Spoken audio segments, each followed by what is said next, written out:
안녕하세요. 자유교회 이진우 목사가 보내드리는 아침 묵상입니다.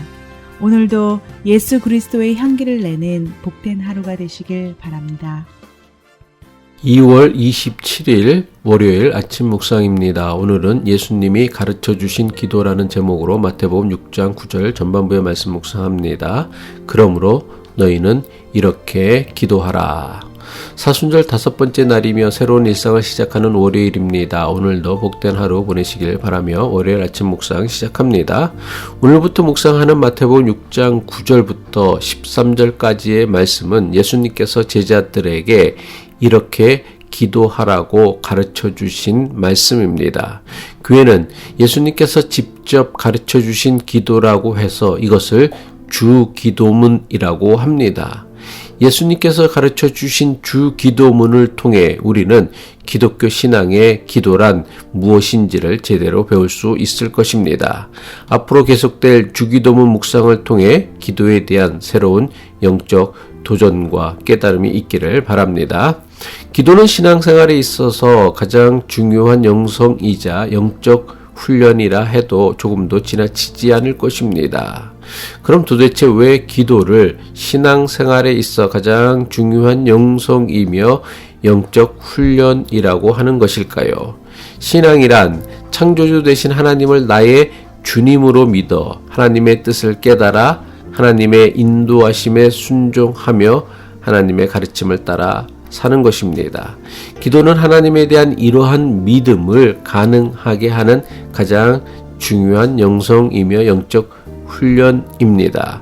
기도는 하나님을 더 깊이 생각하게 하며 하나님의 뜻을 깨닫고 발견하게 하는 영성이기 때문입니다.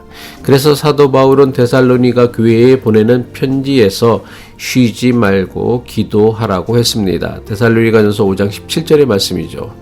쉬지 말고 기도하라는 사도 바울의 권면은 아무 일도 하지 말고 24시간 내내 무릎 꿇고 앉아 기도만 하라는 말씀이 아닙니다. 쉬지 말고 기도하라는 사도 바울의 권면은 어디에 있든지 무슨 일을 하든지 항상 하나님을 생각하고 의식하며 살아가라는 말씀입니다. 하지만 우리의 기도는 하나님을 생각하고 의식하며 하나님의 뜻을 깨닫고 발견하여 그 뜻을 따르려는 영성이기보다는 자신의 요구와 소원을 이루는 수단으로 전락하고 있습니다. 대다수 교인이 생각하는 기도는 자기의 소원을 요구하는 것이고 기도의 응답은 우리가 요구한 것이 그대로 이루어지는 것이라 여깁니다. 신학자 헨리 나우에는 이것을 크리스마스의 산타클로스를 기다리는 어린 아이들의 모습과 같다고 지적합니다. 아이들이 크리스마스에 가장 기다리는 것은 예수님이 아니라 아마도 산타클로스일 것입니다. 하지만 아이들이 산타클로스를 기다리는 것은 정말 산타클로스를 만나고 싶기 때문은 아닙니다. 아이들의 관심은 산타클로스가 아니라 오로지 산타클로스가 주는 선물에 있습니다. 그래서 아이들은 원하는 선물만 받으면 다음에 크리스마스가 다가올 때까지 또다시 산타클로스를 완전히 잊어버리고 살아갑니다. 기도를 하나님께 자신이 바라고 원하는 것을 요구하는 것으로만 이해하는 사람들은 아이들이 산타클로스를 대하듯 하나님을 대한다고 합니다. 하나님의 임재를 체험하고 하나님과 교제하며 소통하는 일에는 아무런 관심이 없습니다. 그저 그분이 주시는 선물에만 관심을 둡니다. 많은 교인이 우리와 친밀한 관계를 맺으시며 우리 삶에 개입하시는 하나님보다는 산타클로스와 같은 하나님을 원하고 있습니다. 많은 교인이 하나님께서 우리 삶에 개입하시기보다는 아주 멀리 계셨다가 우리가 원할 때에만 짠 하고 나타나셔서 우리의 문제를 해결해 주기를 바랄 뿐입니다. 하지만 기도는 하나님의 임재를 체험하는 것이며 하나님을 1대1로 만나 교제하는 것입니다. 하나님을 만나는 것은 두려운 일입니다. 그래서 성경을 읽어보면 하나님을 만난 사람들은 예외 없이 두려움에 떨었다고 했습니다. 미디안 광야에서 40년간 양을 치던 모세를 하나님께서 부르셨습니다. 모세는 하나님의 부르심을 듣고 반가워하지 않았습니다. 오히려 하나님을 만나는 것을 두려워했습니다. 출애굽기 3장 6절의 말씀이죠. 또 이르시되 나는 내 조상의 하나님이니 아브라함의 하나님, 이삭의 하나님, 야곱의 하나님이니라. 모세가 하나님 배우기를 두려워하여 얼굴을 가리매. 베드로가 예수님을 처음 만났을 때도 비슷했습니다. 베드로는 예수님의 무릎 아래 엎드려 떨며 자기는 죄인이니 자기에게서 떠나 달라고 부탁했습니다.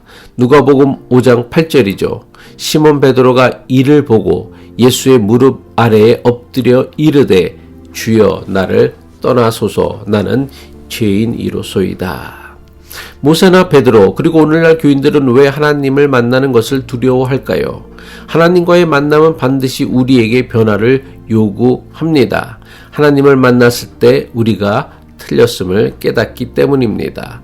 하지만 사람들은 변화를 두려워합니다. 그래서 자신이 변하기보다는 내 주변 사람들이 변하기만을 원합니다. 심지어 이런 태도는 하나님에게서도 그대로 나타납니다. 그래서 자기의 생각과 뜻을 바꾸려 하지 않고 하나님의 뜻을 바꾸려고 합니다.